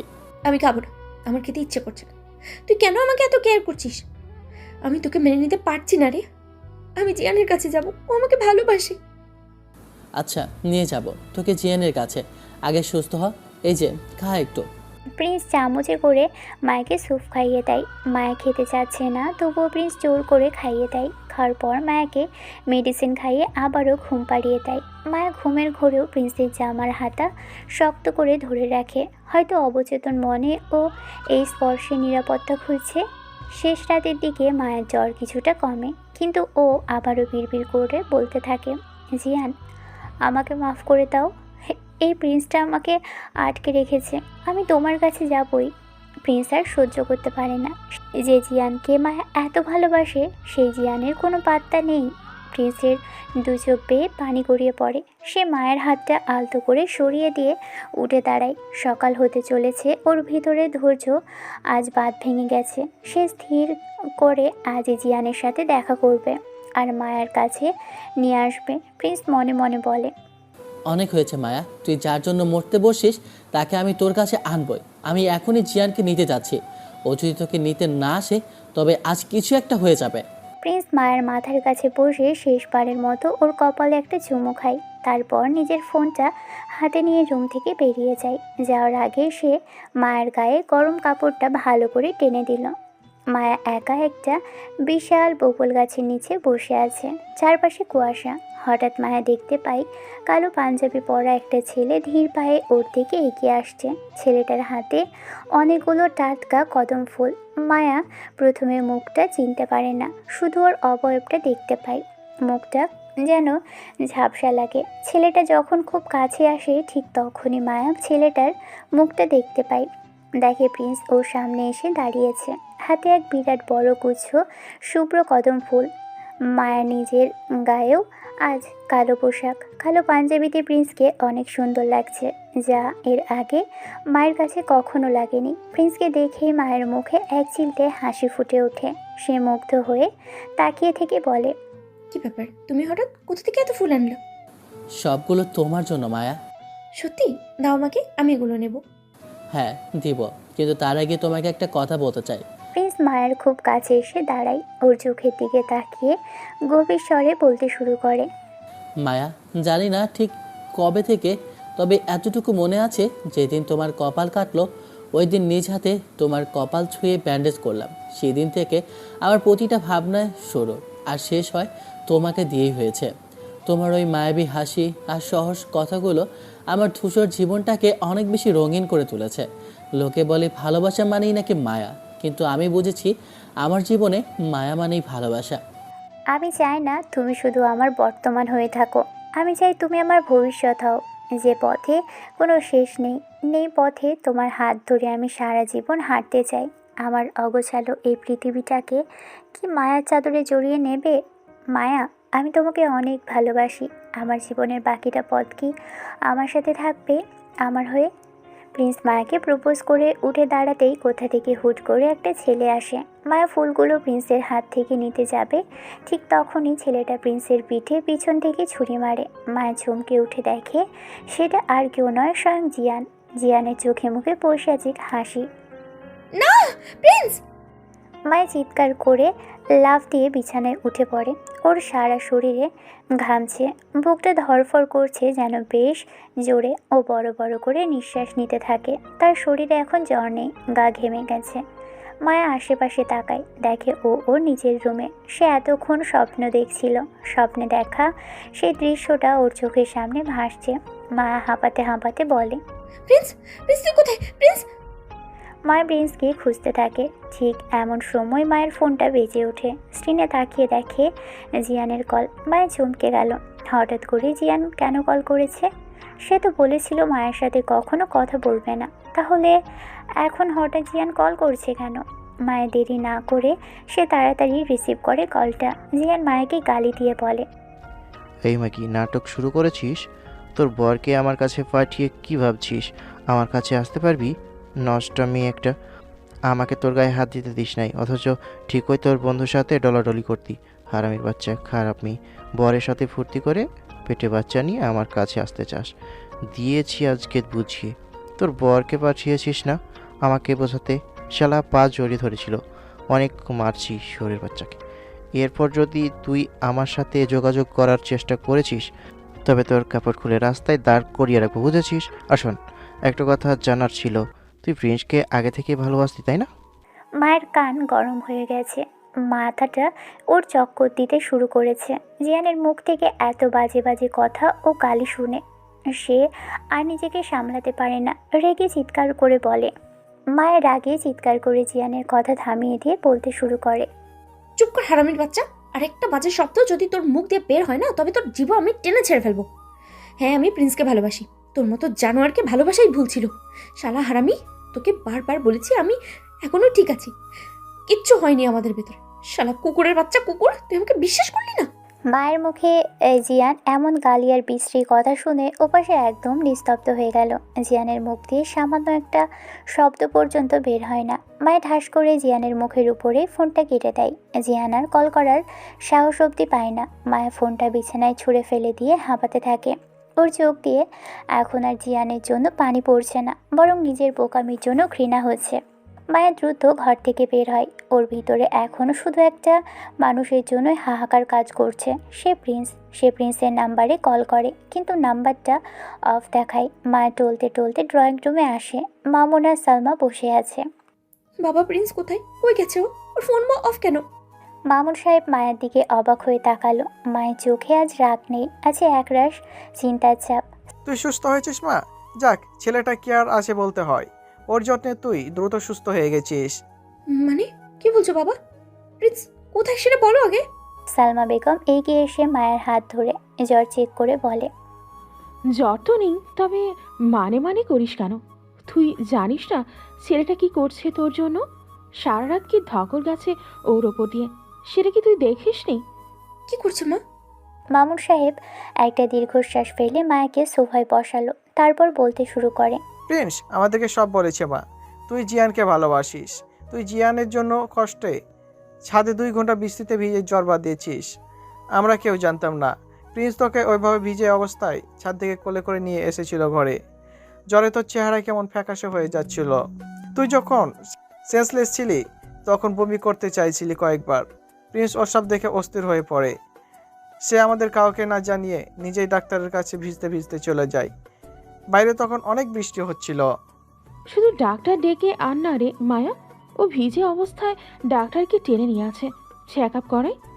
তারপর এক মুহূর্তের জন্য তোর পাশ থেকে সরেনি, তোর মাথায় জলপটি দেয়, নিজের হাতে তোর জন্য স্যুপ করে আনে।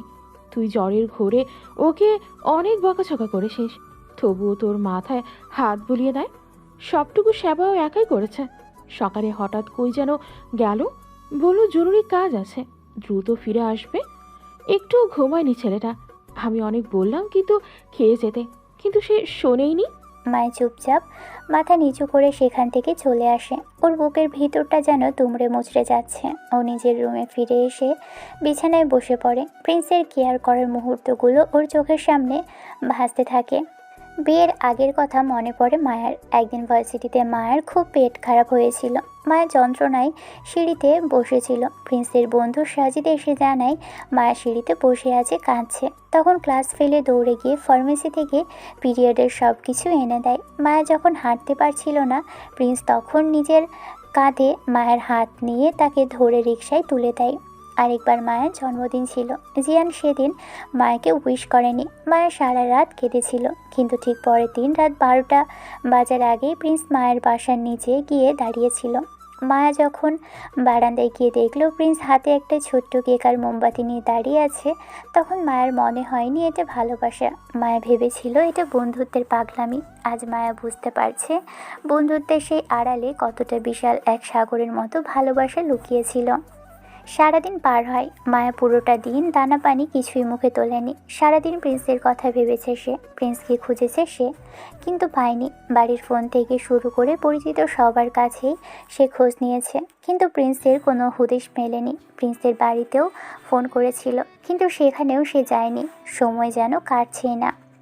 মায়ের মনে হচ্ছে প্রতিটা সেকেন্ড এক একটা বছরের মতো দীর্ঘ। সে বারবার বাইরের রাস্তার দিকে তাকাচ্ছে। যে মানুষটা সারা রাত নিজের ঘুমে তোয়াক্কা না করে তাকে সেবা করলো, সে এভাবে নিরুদ্দেশ হয়ে গেল কেন? সন্ধ্যা হব মুহূর্ত। আকাশটা গোধূলির আলোয় রাঙা হলেও মায়ের মনে তখন কালবৈশাখীর কালো মেঘ। ড্রয়িং রুমের সোফাতে মায়া বসে আছে। হঠাৎ কলিং বেল বেজে ওঠে। মায়া দ্রুত গিয়ে দরজাটা খুলে দেয়।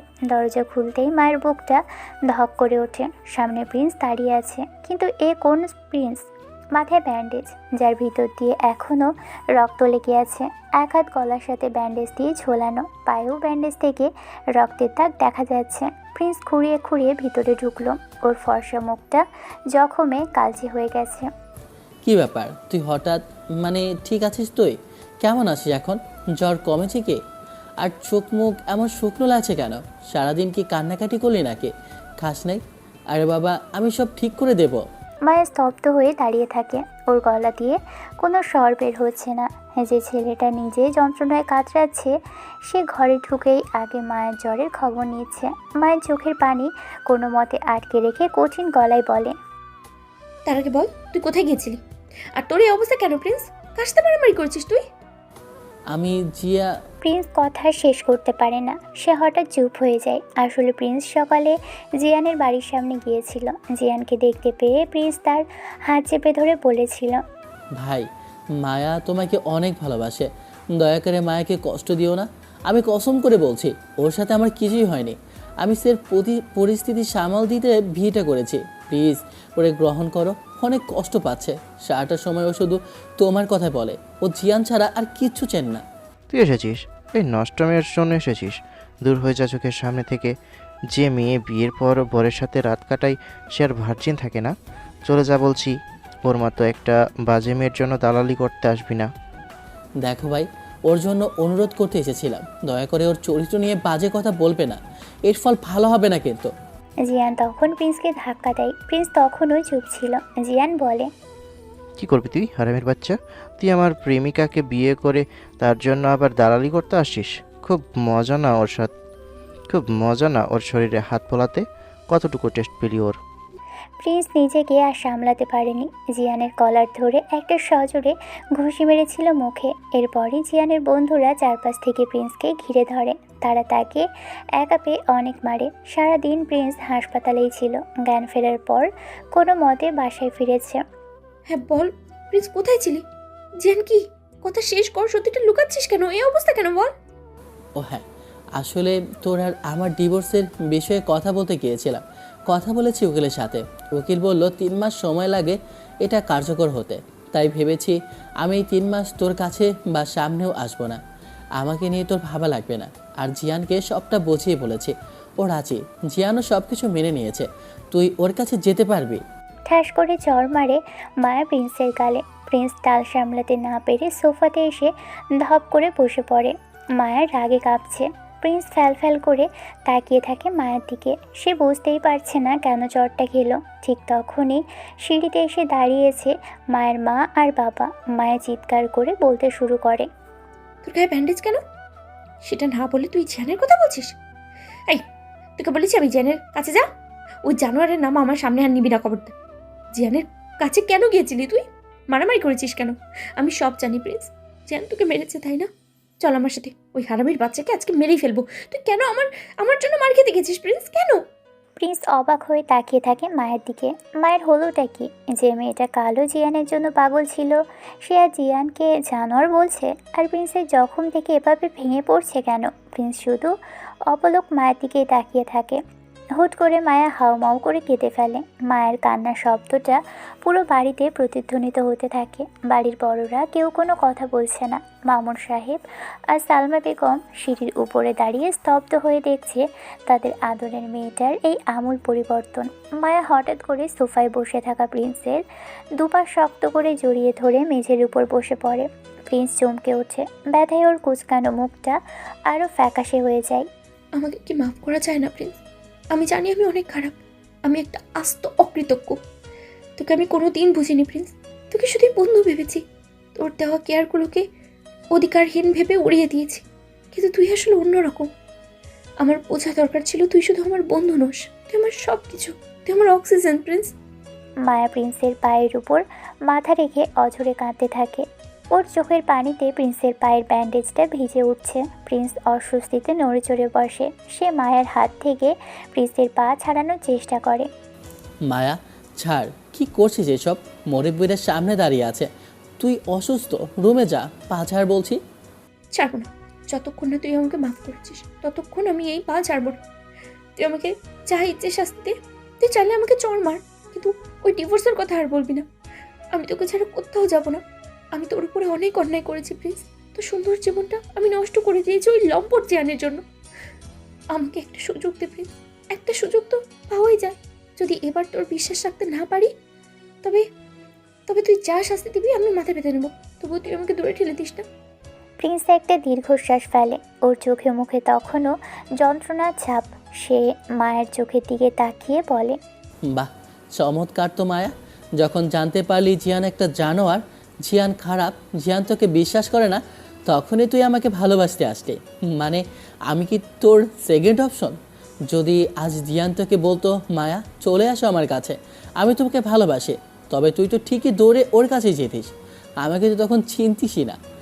না প্রিন্স, হয়তো ভুলটা ভাঙাতে দেরি হয়েছে, কিন্তু আমি বুঝেছি তুই আমার জন্য কি। তুই আমার জন্য মার খেয়েছিস, ডাক্তার ডেকেছিস, সারা রাত আমার সেবা করেছিস, বিয়ের আগে কেয়ার করেছিস। জিয়ান তো আমাকে শুধু অসম্মানই করেছে। আমি এখন বুঝতে পারছি ভালোবাসা মানে তা আমি গিফট আর গান শোনা নয়। ভালোবাসা মানে বিপদে ছায়ার মতো পাশে থাকা। তুই তো সেটা সবসময় করেছিস। আমি কেন এত অন্ধ ছিলাম প্রিন্স? প্লিজ আমাকে ফিরিয়ে দিস না। আমি তোকে অনেক ভালোবাসবো রে। তুই ছাড়া আমি যেন তোর লাশ হয়ে যাব। মায়া প্রিন্সের পা আরও শক্ত করে চেপে ধরে। প্রিন্স বুঝতে পারে মায়ের এই কান্নাটা ভিতর থেকে আসছে। এটা কোনো অভিনয় নয়। প্রিন্স মায়ের বাবার দিকে তাকায়। মামুন সাহেব চোখের ইশারায় তাকে বুঝিয়ে দেন যেন সে মায়াকে ক্ষমা করে দেয়। সালমা বেগমও কাঁদছে। প্রিন্স আর নিজেকে শক্ত রাখতে পারে না। ওর ভিতরে সে একতরফা ভালোবাসাটা আর জয়ের স্বাদ পাচ্ছে। আচ্ছা বাবা, মাফ করে দিলাম। কান্নাকাটি থামা এবার। ড্রয়িং রুমটা তো পুরো নদী বানিয়ে ফেললি। যা, এবার ফ্রেশ হয়ে আয়। না, হবে না। শুধু এভাবে মাফ বললে হবে না। কথা দিই, কোনোদিনও ডিভোর্সের কথা তুলবি না, কখনো দূরে থাকার কথা বলবি না, আমার সামনে থাকবি সারাক্ষণ। আরে আগে পা তো ছাড়। তুই তো দেখি আমার ভাঙা পা একদম গুঁড়ো করে দিবি। কী রে, ছাড়। পায়ের সাথে কি তুই ফেভিকল আঠা দিয়ে নিজেকে লাগিয়েছিস? নড়াতেও পারছি না। ছাড় বলছি। মায়া এবার আস্তে করে পা ছেড়ে দিয়ে উঠে দাঁড়ায়। ওর চোখ মুখ কান্নায় লাল হয়ে ফুলে গেছে। প্রিন্স ওর দিকে তাকিয়ে একটু দুষ্টুমির হাসি দেয়। শুনলেন তো মা, আপনার মেয়ে এখন বলেছে আমাকে ছাড়া থাকতে পারবে না। বিয়ের দিন আমাকে চড় মেরে গাল লাল করে দিল, আর এখন পা ধরে কান্নাকাটি করছে। এই মেয়ে তো ডেঞ্জারাসের মা। আমি কি এর সাথে সারা জীবন থাকতে পারবো? একদম বেশি বলবে না। আমি ডেঞ্জারাস বলেই তো তোকে সামলাবো। আর চর মেরেছি তো কী হয়েছে? ভালোবাসা দিলে চর দেওয়ার সহজ হয়। আমি অনেক ভালোবাসা দেবো তোকে। উনি বাপরে, কি ডায়লগ! শোন মায়া, তুই আমার সিনিয়র হতে পারিস, কিন্তু বউ হিসাবে তুই আমার জুনিয়র। তাই এখন থেকে আমার সব হুকুম মানতে হবে। রাজি? আচ্ছা রাজি, সব হুকুম মানব। এখন চল রুমে চল, তোকে ওষুধ খাওয়াতে হবে আর ব্যান্ডেজটা ঠিক করে দিতে হবে। আমি থাকতে তোর এই অবস্থা কেন হলো সেটা ভেবেই আমার গা জ্বলছে। তার আগে একটু জড়িয়ে ধরি। প্রিন্সকে টেনে ওঠায়। মায়া জড়িয়ে ধরে প্রিন্সকে। প্রিন্সের বুকে নাক মুছতে থাকে সে। বাড়ির সবাই হাসি মুখে তাদের দুজনকে দেখতে থাকে। মামুন সাহেব আর সালমা বেগম নিজেদের ঘরে চলে যায়। মায়া প্রিন্সকে ধরে ধরে ধীরে ধীরে রুমে নিয়ে আসে। প্রিন্স ঘুরিয়ে ঘুরিয়ে হাঁটছে আর মায়ের কাঁধে ভর দিয়ে একটু বেশি ঢং করছে। রুমে ঢুকে মায়া প্রিন্সকে বিছানায় বসিয়ে দেয়। ও খুব যত্ন করে প্রিন্সের ব্যান্ডেজ করা পায়ের উপর হাত রাখে। অনেক ব্যথা করছে রে প্রিন্স, আমি সত্যি খুব খারাপ। তুই আমার জন্য এত কষ্ট পেলি? ব্যথার কথা আর বলিস না। জিয়ানের মায়ের চেয়ে তোর এই ঠাস করে দেওয়া চরটাই বেশি ব্যথা লেগেছে। কিরে, তুই কি গোপনে ক্যারাটে শিখিস নাকি? চুপ কর। চর মেরেছি কারণ তুই ডিভোর্সের কথা বলেছিলি। আবার বললে আবার মারব। আমি তো সিনিয়র না? জুনিয়রদের তো সিনিয়ররা মারি। ও আচ্ছা, বিয়ে হয়ে গেছে, তবুও সেই সিনিয়র জুনিয়র ভাব কাটলো না। শোন মায়া, এখন কিন্তু আমি তোর স্বামী, তাই সম্মান দিয়ে কথা বলবি, নয়তো আমি কিন্তু আবার ওই উকিলের কাছে দৌড় দেব। খবরদার, আর একবার যদি ওই শব্দ উচ্চারণ করিস তবে একদম কথা বন্ধ করে দেব। তুই শুধু আমার আর আমি তোর, ব্যাস। প্রিন্স মায়ের হাতটা নিজের হাতের উপর রাখে। ওর চোখের দিকে তাকিয়ে শান্ত গলায় বলে, আমি তো সবসময় তোরই ছিলাম মায়া। সেই দিন যেদিন থেকে তোর কপালে ব্যান্ডেজ করেছি, সেই দিন থেকে আমার দুনিয়াটা তুই। তুই শুধু বুঝিসনি। মায়া প্রিন্সের বুকে মাথা রাখে। প্রিন্স মায়ের চুলে আলতো করে হাত বুলিয়ে দেয়। বাইরে বৃষ্টির ঝমঝম শব্দ আর ঘরের ভিতরে এই দুজনের গভীর ভালোবাসা যেন এক নতুন গল্পের সূচনা করে। মায়া বুঝতে পারে এই জুনিয়র বন্ধুটার বুকে ওর আসল স্বর্গ। একটা কথা বলবো? কি, আবার ঝগড়া করবি? না, যখন তুই কদম ফুল নিয়ে স্বপ্নে আসলি তখন কিন্তু তোকে অনেক হ্যান্ডসাম লাগছিল। কালকে কি একটা কালো পাঞ্জাবি পরবি আমার জন্য? স্বপ্নে কি কি হয়েছিল শুনি? প্রপোজ করেছিলি? প্রিন্স মায়াকে আরও কাছে টেনে নেয়। দুজনেই চোখের ভাষা এখন শুধু সুখ আর ভালোবাসার ঝিলিক। অভিমান আর তিক্ততার মেঘ কেটে গিয়ে এখন কেবল সুন্দর এক ভবিষ্যতের হাতছানি।